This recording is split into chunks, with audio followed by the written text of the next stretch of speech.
তুমি বিষয়টা বোঝোইনি। You did not get the matter at all. Did নটটা বিষয়টা বোঝোইনি পাস্ট হিসেবে, ম্যাটার অ্যাট অল বোঝোই এই সেন্সটা। তোমার দ্বারা হবে না, ইটস নট ফর ইউ। এটা অন্যভাবে বলা যায়, this can't be done by you.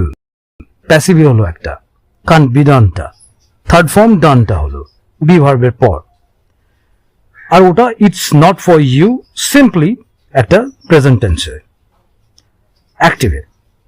বোঝার চেষ্টা তো করো, try to get it at least. At least বোঝার চেষ্টা, তোটা অ্যাট লিস্ট, এটা আন্ডারস্ট্যান্ডও করতে পারতাম, try to understand at least. তুমি বুঝবে না কোনোভাবে, you will not get by any means.